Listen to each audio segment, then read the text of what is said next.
पर हुई। मोदी कैबिनेट की इस बैठक में कई बड़े फैसले लिए गए।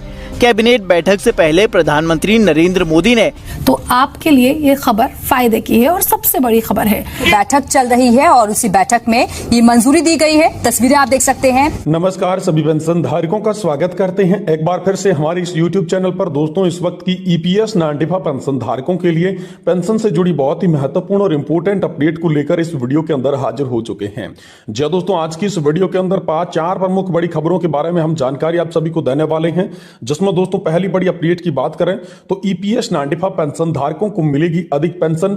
श्रम मंत्री ने PM मोदी से की चर्चा और मिला आश्वासन। जी हां दोस्तों, इससे बड़ा अपडेट निकल कर आया है कि EPS नांटिफा पेंशन धारकों के लिए अब अधिक पेंशन को लेकर श्रम मंत्री मनसुख मांडविया ने PM मोदी के बीच में यहां पर चर्चा की है और चर्चा में दोस्तों बड़ा आश्वासन EPS नांटिफा पेंशन धारकों की पेंशन बढ़ोतरी को लेकर मिल चुका है। तो आखिरकार पेंशन बढ़ोतरी को लेकर क्या आश्वासन मिला और कैसे अधिक पेंशन आप सभी को मिलेगी, इसके बारे में क्या चर्चा हुई, इसकी संपूर्ण जानकारी आज की इस वीडियो के अंदर आप सभी को देने की कोशिश करेंगे। वहीं दोस्तों पेंशन धारकों के लिए बड़ी खबर आ रही है। पेंशनर्स के लिए सेंट्रल पेंशन अकाउंटिंग ऑफिस ने जारी की एडवाइजरी। आप दोस्तों इसमें चेक कर सकते हैं कि सेंट्रल पेंशन अकाउंटिंग ऑफिस ने कौन सी एडवाइजरी जारी की है जो पेंशनर्स के लिए बहुत ही महत्वपूर्ण होने वाली है। तो इसके बारे में दोस्तों आज की इस वीडियो के अंदर बात करेंगे। साथ ही बात करेंगे पुरानी पेंशन योजना को लेकर एक बार फिर से आप सभी के लिए बड़ी खबर आ रही है। दोबारा सुलगी पुरानी पेंशन की चिंगारी, सरकारी कर्मचारियों को मंजूर नहीं है यूनिफाइड पेंशन सिस्टम। 17 नवंबर को दिल्ली में बड़ी रैली, बड़ी विशाल जनसभा करने जा रहे हैं पेंशन धारक। तो आखिरकार यूपीएस को लेकर कर्मचारियों को क्या मंजूर नहीं है और दोबारा से पुरानी पेंशन योजना की चिंगारी कैसे सुलगी है, इसके बारे में दोस्तों आज की इस वीडियो के अंदर संपूर्ण रूप से आप सभी को जानकारी दी जाएगी। वहीं दोस्तों आज की और अगली बड़ी खबर की बात करें तो दोस्तों 18 महीने के बकाया DA एरियर और साथ ही में DA बढ़ोतरी पर बड़ा फैसला लिया जा चुका है। केंद्रीय कैबिनेट की बैठक में दोस्तों आप सभी के लिए बड़ा फैसला हुआ है। सरकार ने नया फैसला 18 महीने के DA एरियर के साथ 54% DA पर कर्मचारियों के लिए यहां पर जारी कर दिया है, जिससे उन्हें बड़ी खुशखबरी मिली है। तो ये ब्रेकिंग न्यूज आप सभी के लिए क्या निकल कर आई है, इसके बारे में भी दोस्तों आज की इस वीडियो के अंदर बात करेंगे। इसलिए हम सभी पेंशन धारकों से निवेदन करते हैं कि दोस्तों आज की इस वीडियो को आप लास्ट तक देखिएगा और साथ ही चैनल पर नए हैं तो चैनल को भी सब्सक्राइब जरूर कर दीजिएगा। तो चलिए बिना किसी देरी के पहली बड़ी खबर की ओर चलते हैं और जानते हैं कि EPS नांटिफा पेंशन धारकों को कैसे अधिक पेंशन मिलेगी। श्रम मंत्री ने PM मोदी से चर्चा की और आश्वासन दिया है। इस आश्वासन की भी बात करेंगे तो आखिरकार क्या इस आश्वासन के अंदर है, क्या चर्चा के अंदर हुआ है, चलिए आपको विस्तार से इस वीडियो के अंदर बताते हैं। देखिए दोस्तों, देश भर के कर्मचारी पेंशन योजना 1995 के पेंशनभोगी लंबे समय से अपनी पेंशन वृद्धि की मांग कर रहे हैं। अब सरकार इस मुद्दे पर गंभीरता से विचार कर रही है। हाल ही में केंद्रीय श्रम और रोजगार मंत्री मनसुख मांडविया ने पेंशनर्स से मुलाकात की और उनकी समस्याओं को समझा और सुना है। इसी को लेकर दोस्तों हम सभी के लिए बड़ी खबर आ रही है कि मंत्री ने आप सभी के लिए आश्वासन दिया है। सरकारी कर्मचारियों की पेंशन योजना 1995 के तहत न्यूनतम पेंशन को बढ़ाकर 7,500 रुपए करने को लेकर सरकार जरूरी कदम उठाएगी और इस मामले पर प्रधानमंत्री नरेंद्र मोदी से भी चर्चा की जाएगी।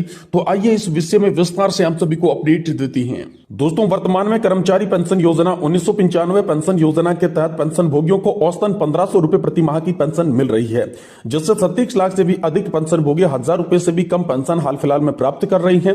यह राशि इतनी कम है कि बुढ़ापे में जीवन यापन करना बेहद मुश्किल हो गया है। पेंशन भोगियों की मांग है कि न्यूनतम पेंशन 7,500 रुपए प्रति माह होनी चाहिए, जिसमें महंगाई भत्ता और जीवन साथी के लिए मुफ्त स्वास्थ्य सेवाएं भी शामिल हो जानी चाहिए। तो दोस्तों इसमें नेशनल एजुकेशन कमेटी की विरोध और मांगे निकलकर सामने आ चुकी है। राष्ट्रीय संघर्ष समिति ने इस मुद्दे पर जोरदार विरोध प्रदर्शन किया, जिसमें देश भर के पेंशनर्स ने हिस्सा लिया है।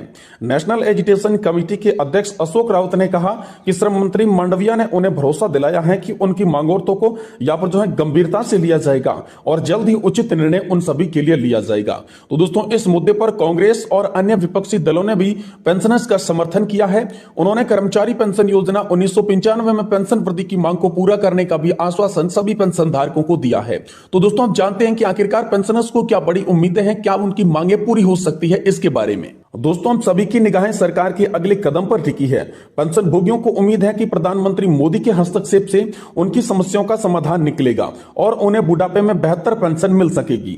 सरकार की ओर से किए गए आश्वासन से पेंशनर्स को जल्द ही उम्मीद की किरण जगी है, लेकिन वे तब तक शांत नहीं बैठेंगे जब तक उनकी मांगे पूरी नहीं हो जाती। यह देखना दिलचस्प होगा कि सरकार आने वाले दिनों में क्या कदम उठाएगी और क्या कर्मचारी पेंशन योजना 1995 के पेंशनर्स की यहाँ पर जो मांगे हैं वो पूरी होने वाली है। ये दोस्तों बड़ी खबर हम सभी के लिए हाल फिलहाल में निकलकर सामने आ चुकी है। वही दोस्तों बात करें तो पेंशनर्स के लिए सेंट्रल पेंशन अकाउंटिंग ऑफिस ने जारी की है नई एडवाइजरी। जी दोस्तों, पेंशन भोगी सावधान हो जाइए। इसको लेकर ऑफिस मेमोरेंडम जो है सेंट्रल पेंशन अकाउंटिंग ऑफिस की ओर से आ चुका है। तो दोस्तों क्या एडवाइजरी आई है, चलिए आपको विस्तार से बताती हैं। जी हाँ दोस्तों, सरकार से यहां पर जो है जब से सरकार ने नई पेंशन योजना यानी कि यूपीएस लागू की है तब से डिजिटल जालसाज की सक्रिय हो गए हैं। पेंशनर्स को लेकर फर्जी कॉल की संख्या जो है बढ़ चुकी है। अगर आपके पास में भी ऐसा कोई कॉल आती है तो सावधान हो जाइए, क्योंकि आजकल पेंशनर्स और फैमिली पेंशनर्स पर काफी सारे फोन इस बाबत में आ रही हैं। इसी के साथ उन पर अकाउंट डिटेल जानने का दबाव बनाया जा रहा है। कॉल करने वाला पीपीओ नंबर, जन्म तिथि और बैंक अकाउंट की जानकारी मांग रही है। सरकार ने कहा है कि अपनी निजी जानकारी किसी के साथ शेयर नहीं करें, वरना आपका अकाउंट पल भर में खाली हो सकता है। जब लोग आपके पास ज्यादा कॉल आने लगे लोगों के, तो आपको केंद्रीय पेंशन लेखा कार्यालय में इसकी जानकारी मिलनी चाहिए, क्योंकि कॉल करने वाले खुद को वित्त मंत्रालय के अधीन केंद्रीय पेंशन लेखा कार्यालय का अधिकारी बताकर ज्यादातर कॉल करती हैं। कार्यालय की ओर से एक बयान जारी किया गया है जिसमें बताया गया है कि जालसाज पेंशनर्स को व्हाट्सएप, ईमेल, एसएमएस के जरिए फॉर्म भेजते हैं और उसे भरने के लिए कहते हैं। इसी के साथ ये भी धमकी देते हैं कि अगर उन्होंने ये फॉर्म नहीं भरा तो अगले महीने से पेंशन बंद कर दी जाएगी, इसलिए उनके झांसे में दोस्तों हम सभी को नहीं आना है। केंद्रीय पेंशन लेखा कार्यालय ने पेंशन भोगियों से सतर्क रहने की अपील की है। सीपीओ की ओर से पेंशन और पारिवारिक पेंशन पाने वाले पेंशन भोगियों से कहा गया है कि वे अपने पीपीओ नंबर, जन्म तिथि और साथ ही बैंक खाते की जानकारी किसी के साथ भी साझा नहीं करें, क्योंकि सीपीओ की तरफ से इस पर कॉल नहीं करता है। ये पूरी तरीके से डिजिटल ठग होते हैं, इसलिए दोस्तों इन डिजिटल ठगों के झांसे में नहीं आना है। इसको लेकर दोस्तों सेंट्रल अकाउंटिंग या पर ऑफिस की ओर से बड़ी एडवाइजरी, बड़ा मेमोरेंडम दोस्तों आप सभी पेंशनधारकों के लिए निकलकर सामने आ चुका है। वहीं दोस्तों अगली बड़ी खबर की बात करें तो आप सभी के लिए पुरानी पेंशन योजना यानी कि ओपीएस को लेकर बड़ी खबर आ रही है। दोबारा सुलगी पेंशन की चिंगारी सरकारी कर्मचारियों को मंजूर नहीं है यूपीएस। 17 नवंबर को दिल्ली में बड़ी रैली की बात कही गई है। दोस्तों एनपीएस में सुधार कर लाई गई यूनिफाइड पेंशन स्कीम से केंद्र सरकार के कर्मचारी संतुष्ट नहीं है। अभी तक यूपीएस का गजट भी जारी नहीं हुआ है, लेकिन कर्मचारी संगठनों ने विरोध का बिगुल बजा दिया है। National mission for old pension scheme Bharat के राष्ट्रीय अध्यक्ष मंजीत सिंह पटेल ने बताया कि 17 नवंबर को नई दिल्ली में ओपीएस बहाली के लिए पेंशनर्स जनघोष महारैली का आयोजन किया जाएगा। रैली की तैयारियां मद्देनजर रखते हुए पटेल ने कई राज्यों का दौरा किया। उनका दावा है कि जंतर मंतर पर होने वाली रैली में केंद्र और विभिन्न प्रदेशों की सरकारों के कर्मचारी शिरकत करने वाले हैं। पटेल ने बताया, हमारा फोकस नाम पर नहीं बल्कि ओपीएस की आत्मा पर है। सरकार से मांग है कि पेंशन की गणना 25 वर्ष के स्थान पर 20 वर्ष की हो और कर्मचारी के अंशदान पर जीपीएस की मान्यता रहे, ताकि वे कर्मचारियों को पूरा पैसा वापस जो है वो मिल सके। इस विरोध प्रदर्शन की कड़ी में सबसे पहले एनएमओपीएस द्वारा 26 सितंबर को देश के जिला मुख्यालयों पर विरोध प्रदर्शन का आयोजन किया गया था। अखिल भारतीय रक्षा कर्मचारी महासंघ के सदस्यों ने 2 अक्टूबर को प्रतिज्ञा ली थी कि जब तक वे गैर अंशदायी पुरानी पेंशन योजना हासिल नहीं कर लेते तब तक चैन से नहीं बैठेंगे। रेलवे के विभिन्न कर्मचारी संगठन भी यहाँ पर जो है यूपीएस के विरोध में खड़े हो गए हैं और इसके महासचिव श्री कुमार का कहना है कि दोस्तों कर्मचारियों के यूपीएस के खिलाफ अपने आंदोलन को दोबारा से प्रारंभ करने का निर्णय ले लिया है।